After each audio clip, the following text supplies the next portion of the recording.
I'm Lindsay Reiser. It's 4 o'clock here in New York, 1 p.m. in California, where a new wildfire has developed in Los Angeles County. We take you now to CBS News Los Angeles' live coverage of that fire. Here looking very, very crowded as people appear to be heeding the warnings. If they haven't checked their apps or their news apps or gotten an alert, they may just see the loom up that is to the north of them and realize that this is a major brush fire in Southern California again, and that now it's affecting their community and they need to pack up and leave. Yeah, I think there was kind of a sigh of relief when we heard that there was rain in the forecast this weekend. We heard that the winds would not be quite as strong. And I think people, at least in some areas, thought they could kind of somewhat let their guard down. And then we saw this just explode. And also when you see this wider angle, you see how dry the conditions are there. There's just like no green. It's just all brown and so dry. And look how massive this is right now. You can also see how few roads and arteries there are around this fire in terms of access for firefighters and roads for people to be able to get out. Yeah, it is remarkable to see how much smoke there is in the area. And our meteorologist, Paul Deanna, was talking about the wind conditions. And originally we were hearing they were around 32, and he let us know that in this area they were more at 35 and 39, and they were expecting the winds to pick up. I don't know if Paul can hear me now, but, you know, so often we talk about those sundowner winds as the winds pick up as evening comes. But, you know, we are going to see stronger winds in this area as the day progresses, Paul? Oh, okay. Sorry, Paul's not there. But, Mark, we do often see, you know, these sundowner winds. Yes. And the winds picking up in these areas. I know they're very prevalent in Simi Valley areas, and I believe in this area as well. As the evening starts to come, we will get more winds, right, Paul? We will. What we're going to see is we're going to see kind of like a wave coming up and down. During the day, the winds get a bit stronger.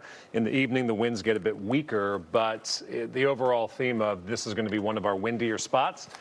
That's going to continue for the next 24 hours. I expect winds to be at least 20 miles per hour in this area through tomorrow afternoon, tomorrow evening.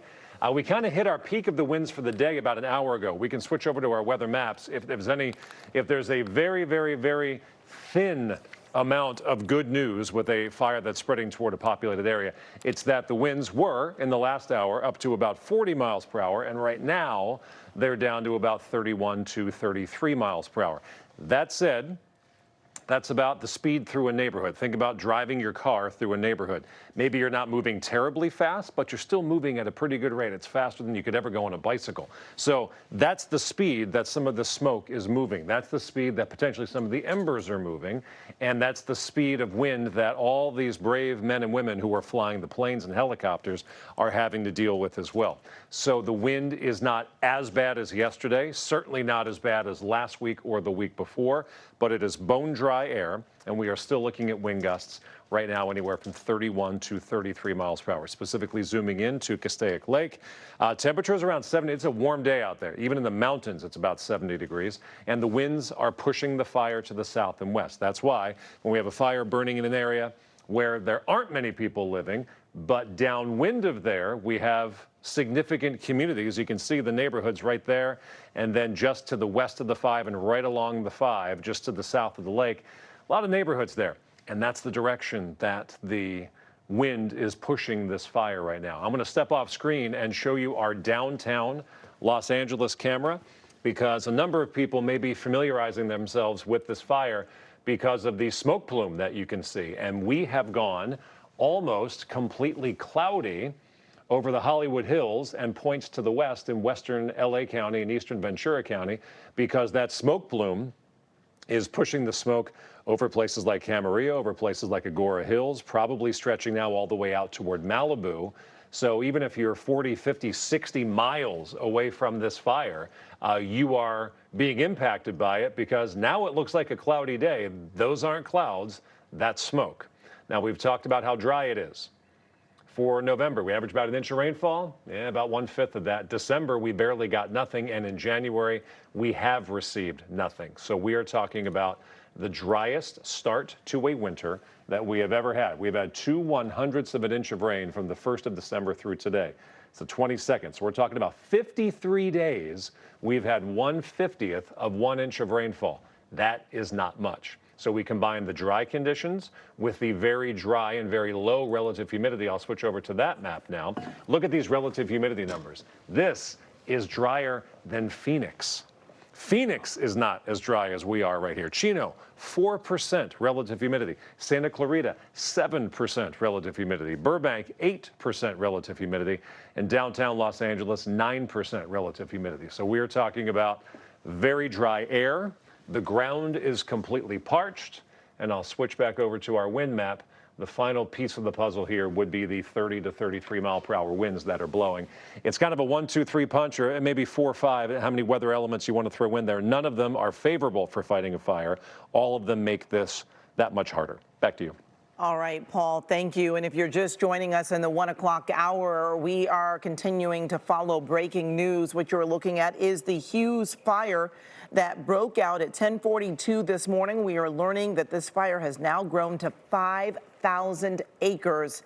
And we do know that there are a number of evacuation orders and warnings that are underway in the communities surrounding the Castaic area. Smoke can be seen as far as Camarillo. We are hearing from people in Oak Park and Agora that have also reported smoke in their areas as well. Joining us on the phone now is Scott Epstein with the AQMD, or the Air Quality Management District. Scott, we've been dealing with so much smoke from the previous fires, and now we have even more smoke coming from another direction. Yeah, thanks for having me here. Yeah, it's really unfortunate. We thought we were going to get a break, but more smoke. Yeah, and Scott, I mean, how dangerous is this for folks? I heard from one of our viewers, Patricia Mike, who's in Camarillo. She has asthma, and she was saying that it was tough for her to breathe in Camarillo. So this is many miles away. So I can only imagine for people that are in the Castaic area what they're dealing with right now, because this fire is really putting off a lot of smoke. Yeah, absolutely. So breathing smoke is harmful to everybody, but people that have in sensitive groups such as children, older adults, pregnant women, people with pre-existing heart and lung issues like asthma, like you said, are especially vulnerable, and it's even more important that they take precautions to avoid breathing in that smoke. And joining us now as well is our Juan Fernandez as we continue to follow this breaking news of the Hughes Fire. And, you know, Scott, what advice are you having for people in this area? I mean, you want to tell them to stay indoors, but if they're being evacuated right now, they've got to get out. So what can they do? Yeah, absolutely. So if you're being evacuated, by all means, get out. If you're not in an evacuation zone and you can stay inside, keep your windows and doors closed. Run your HVAC fan and or an air purifier. And avoid using things that bring outside air inside, such as a whole house fan or a swamp cooler. If you have to be outside, an N95 mask can provide some protection if it fits well. And also, you want to avoid doing any heavy outdoor exertion because you end up breathing in more pollution when you do that. And the best thing to do is just be aware of your air quality conditions. So you want to check the air quality measurements with either the South Coast AQMD app or aqmd.gov. That's if you're in LA County. If you're in Ventura County, you want to go to airnow.gov. Also, smell for smoke and look for ash. And if your AQI is high, if you smell smoke or you see ash, you want to take precautions to avoid breathing that pollution in. All right, Scott Epstein, thank you so much for joining us this afternoon to give some really helpful advice for those who may be dealing with this smoke. We were also showing our viewers a live look at Castaic High School that is being evacuated. We were talking to families. Amanda Starantino was talking to families a little earlier. The families were evacuating, getting their kids out of the elementary school. And now we're also hearing about the high school. And going back to the smoke and the danger of it, just driving in today, you can see the smoke even hovering over Studio City. A friend of mine also reached out who lives in North Hollywood. He has an N95 mask on inside his house because he is feeling the effects of it. So, yeah, make sure you keep your windows closed, run the AC if you need to, and be as safe as possible. All right, speaking of Amanda Starantino, let's go back to her now. She is live at Ridge Route Road with the very latest from there. Amanda. Hey guys, it's a very hectic scene over here. You can see the fire right over this way. This is where it's burning. The fire department asked me not to go any further. I'm going to take my IFB out because I'm getting some feedback from you guys. Okay, so what you can see is a lot of LA County Fire Department is out here. What they're doing right now is watching those flames. They're right on the other side of this ridge. They're concerned this wind is blowing southwest. So we are right alongside the 5 freeway. We are east of the 5, right past Lake Hughes Parkway. What this fire crew is doing right here, they're watching for any hot spots if that flames are going to go over. They have eyes up all down right here. We're right along Ridge Route. You can see the 5 to the right. And they're making sure that that fire doesn't go, but they're ready to go. The problem here, though, is in this spot where they're watching these flames come over, they have just a little bit of water in these tanks. Look at this.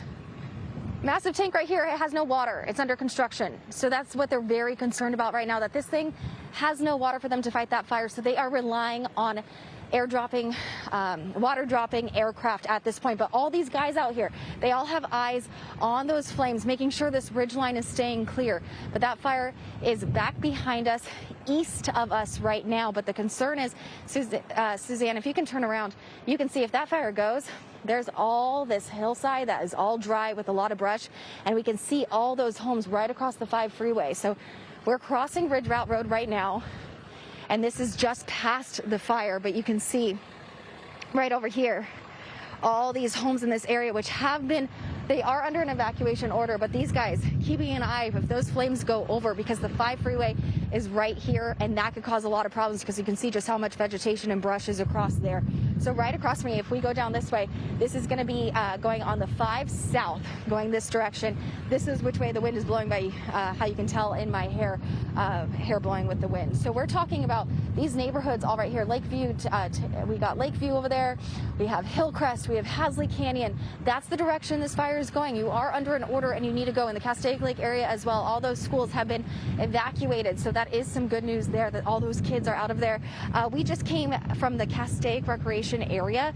A lot of people have left in about an hour. It went from a very hectic, crazy scene there. The roads were packed to a very quiet area with just first responders. So it sounds like a lot of people packed up quickly to go. But again, fire crews watching that fire line right now and making sure that no hot spots come across this area. None of them can talk to me on camera here, but what I am being told is that they are just keeping an eye on these flames, making sure it's not going, but they say it's moving very, very rapidly. This thing is moving fast. I mean, actually, just look at it. You can see these pink strands right here, just how strong this wind is blowing and which direction it is going. I mean, this is a great wind gauge for us right here for you to see. And that's the direction that fire is going right now across all these hillsides. So right now, not directly impacting homes, but it very well could very, very quickly when this wind picks up. I'm going to put my IFB back in so I can hear what you guys are saying. But all right, I can hear you guys now.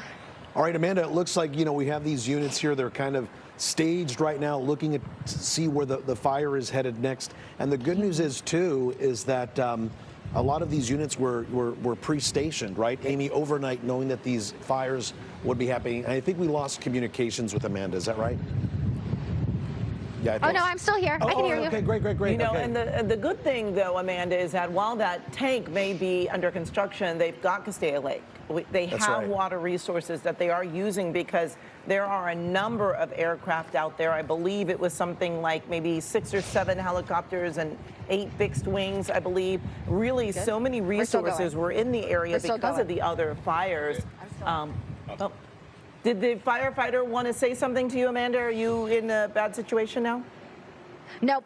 No one can talk on camera here, but what I can say is through conversations that I'm having here is this fire is moving very rapidly, but again, their concern is that these trucks here only have so much water, and that's what they're going to have to fight if that fire does come this way. So that's why they're keeping all eyes on it to see if they need to route some of those water dropping aircraft to this area. So I will say I actually talked to this department just 2 days ago, anticipating these winds coming through, and they had hundreds of extra firefighters prepared that were sent out, that were here ready to go, different strike teams ready to go as well. So they were prepared for this to happen.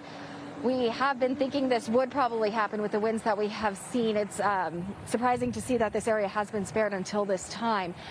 But a lot of this area had a long time to prepare. with those winds that we've had in this area. So if you guys can fix my feedback, I'm getting a lot of feedback, so it's hard for me to talk back to you guys. But you can see right here we have Santa Clarita Valley water is coming in this way as well. We've been listening to CBS News Los Angeles' live coverage of a fast-moving new wildfire that has broken out in Southern California. The Hughes Fire is burning near Santa Clarita in northern Los Angeles. The flames have already burned more than 5,000 acres so far. At this hour, it is 0% contained. Authorities have ordered mandatory evacuations in the area, and there are road closures as well. We will continue to monitor this fire. We will bring you more after a break. You're watching CBS News 24/7.